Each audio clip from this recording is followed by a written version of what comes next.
Datação por carbono 14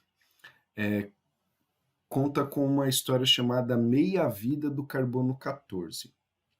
A meia-vida do carbono 14 dura 5.740 anos. Então, após a morte desse organismo e o soterramento dele pelo solo, por exemplo, após 5.740 anos, os átomos de carbono 14 perdem metade da sua massa. E depois de mais 5.740 anos, perde mais 50% do que sobrou. Ou seja, perde 50%, depois perde 25%, depois perde 12,5% e, no final das contas, após quase 100 mil anos, vai perder 6,25% da sua massa original. Sendo assim, a gente consegue estimar a idade daquele objeto ou daquele fóssil devido à quantidade, desculpem, a quantidade de carbono 14 ali preso, carbono radioativo, esse isótopo radioativo. Então, a datação radioativa por carbono 14 acontece mais ou menos dessa forma. Então, o carbono 14 é um isótopo radioativo que, após o organismo morrer, esse carbono 14 ele vai perdendo a sua massa, porque ele tem um núcleo instável e vai liberando partículas beta. Após 5.740 anos, esse átomo perdeu metade da sua massa. E aí é possível estipular quantos anos se passaram dessa forma, tá bem? Cada átomo tem o seu tempo de meia-vida. Então, o potássio ele tem uma meia-vida de 1,26 vezes 10 elevado a 9. Já o césio, 137, aquele que provocou o acidente no Brasil, leva apenas 30 anos. O cobalto, 60, 5. O iodo, 131, 8 dias. O radônio, 24 minutos. E o radônio 219, 4 segundos. Então, depende do isótopo e vai depender do seu período de meia-vida. Aí aqui vem a datação relativa dos fósseis. A datação relativa dos fósseis ainda é feita pelo método do carbono 14. Então, é possível estipular aí uma idade relativa desses fósseis utilizando essa técnica. O que não é, obviamente, aí uma muito precisa, mas é a mais aproximada que o ser humano consegue, beleza? Então, aqui tem uma ilustração.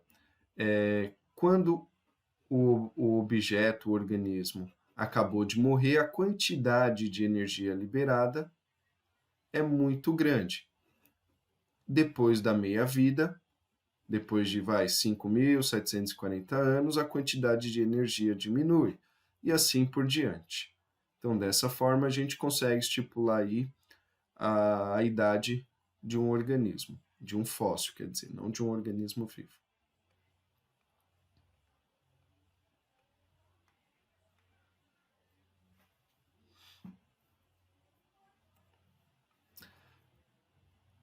Jogo rápido. Depois de 2 meia-vidas, qual será a massa de carbono 14 em 100 gramas de carbono? Então, depois de 2 meia-vida, uma meia-vida, 5.740 anos depois. Segunda meia-vida, 11.460 anos depois. Na primeira meia-vida, se perde 50% da massa. Na segunda meia-vida, se perde 25% da massa. Total ou restante. E aí? Então, se você ainda está nessa dúvida, voltem aqui, ó. Volte aqui.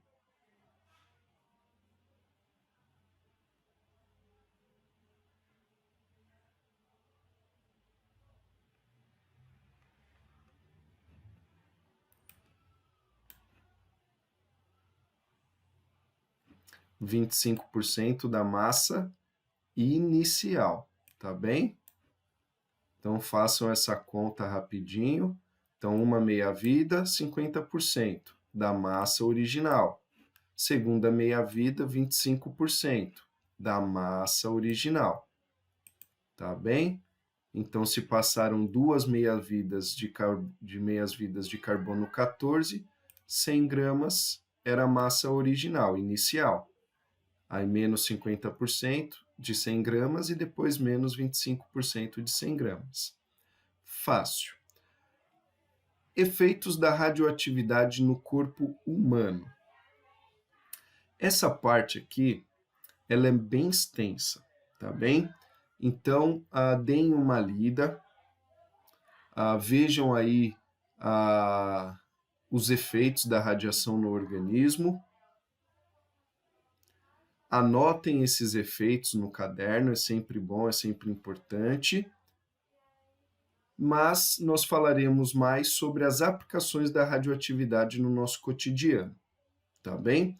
Então, lá naquele experimento, naquela coincidência, naquele acidente de Becquerel, ele deixou uma chapa de foto, né, uma chapa de fotografia perto de elementos radioativos e notou aquelas alterações na chapa. Então,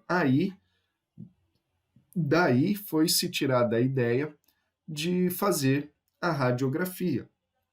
Então, as ondas eletromagnéticas de raio-x passam pela matéria orgânica mole, como é músculo e pele, e penetra menos na matéria orgânica densa, que é o caso dos ossos. Então, se tira uma fotografia dos ossos. Então, o raio-x é uma aplicação da radiação no nosso cotidiano.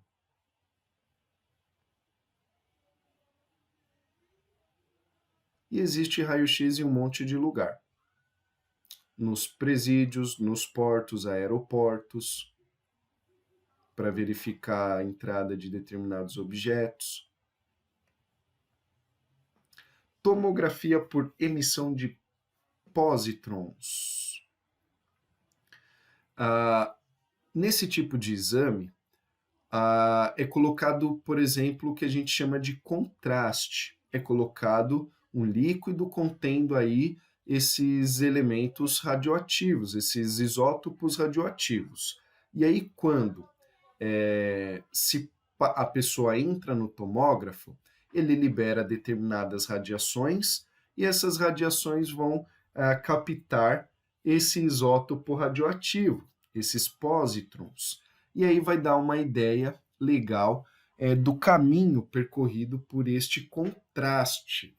Esse contraste vai revelar, vai evidenciar determinadas estruturas moles do nosso corpo.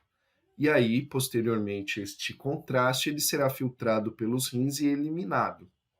Então, a menos que a pessoa tenha alguma deficiência nos rins, esse exame por contraste não causa maiores danos ao organismo. A cintilografia é marcar determinados órgãos, como, por exemplo, o que a gente vê são as duas glândulas tireoides. As glândulas tireoides, elas funcionam, trabalham a partir de um sal mineral, o iodo. Então, quando na alimentação não tem iodo, ocorre uma doença chamada bócio. As glândulas tireoides incham, elas inflamam, já que elas não têm o nutriente básico para o seu funcionamento. Então, quando se quer fazer um exame específico para a tireoide, se injeta aí o iodo 131. Esse iodo vai ser levado até a tireoide, aí a tireoide vai absorver, já que é o sal mineral que ela mais se utiliza, e aí através de uma tomografia, de um exame computadorizado, as tireoides ficam evidenciadas. Aí é possível verificar se há alguma alteração